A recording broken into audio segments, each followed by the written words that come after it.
हरे कृष्णा। सभी वैष्णव भक्तों के चरणों में दंडवत प्रणाम। मैं राधिका प्राण वल्लभ देवी दासी आपका स्वागत करती हूँ। आप लोग कैसे हैं? उम्मीद करते हैं कि आप लोग बहुत अच्छे हैं, क्योंकि आप पे वैष्णव भक्तों की कृपा और गुरु महाराज की कृपा बहुत अधिक है। तो आज हमारी जो कथा है उस कथा का नाम है अजा एकादशी। अजा एकादशी का महात्म्य। ये एकादशी कब आती है? भाद्रपद मास कृष्ण पक्ष की अजा एकादशी। ये एकादशी भाद्रपद में आती है और इसका महात्म्य सुनेंगे। तो महात्म्य, इसके पहले एकादशी थी पवित्रोपना, उसके बाद में आती है जब भगवान कृष्ण का जन्म हो जाता है। वो युधिष्ठिर ने पूछा, जनार्दन, भाद्रपद मास के कृष्ण पक्ष में कौन सी एकादशी होती है, कृपया बताएं। भगवान कृष्ण बोले, एक चित होकर सुनो। भाद्रपद मास के कृष्ण पक्ष की एकादशी का नाम अजा है।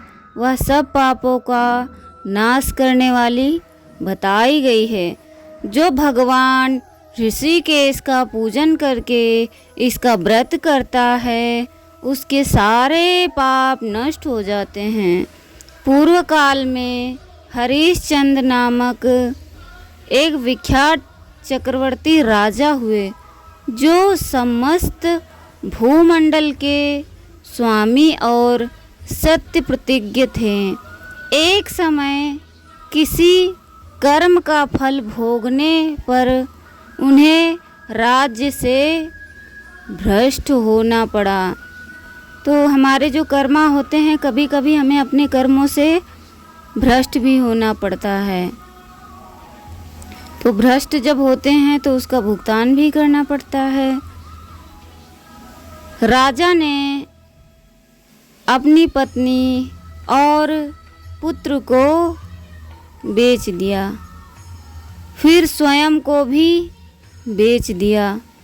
पुण्य आत्मा होते हुए भी उन्हें चांडाल की दास्ता स्वीकार करनी पड़ी। वे मुर्दों का कफन लिया करते थे। इतने पर भी राजा हरिश्चंद्र सत्य से विचलित नहीं हुए।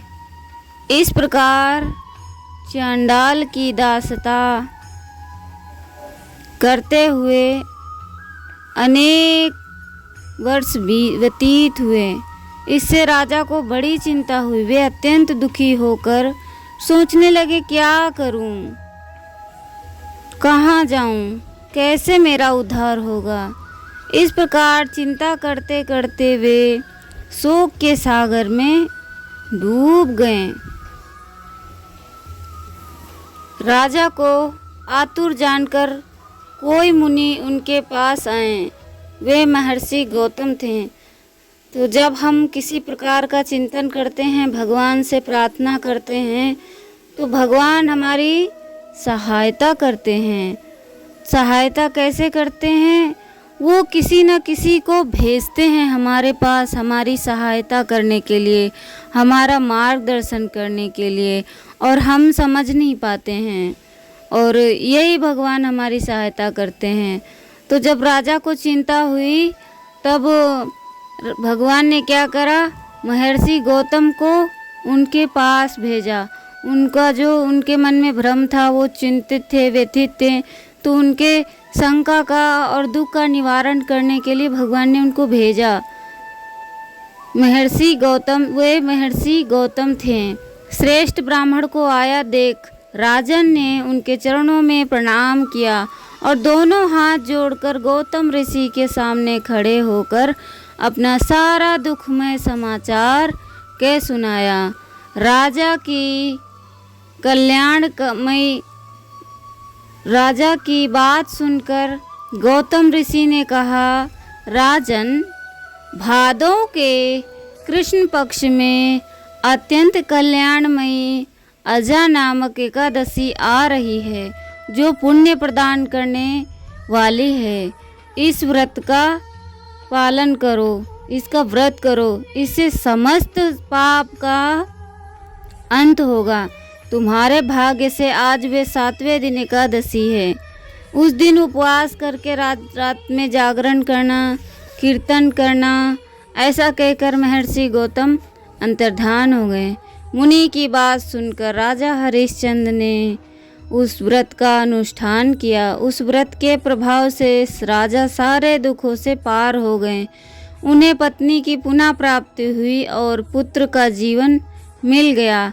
आकाश में दुमदुबियाँ बज उठीं, देवलोक से फूलों की वर्षा होने लगी।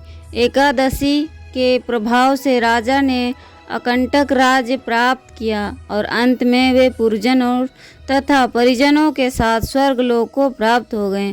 राजा युधिष्ठिर, जो मनुष्य ऐसा व्रत करते हैं वे समस्त पापों से मुक्त हो स्वर्गलोक में जाते हैं। इसके विषय में पढ़ने और सुनने से अश्वमेध यज्ञ का फल मिलता है। तो हमें भी एकादशी का पालन करना चाहिए।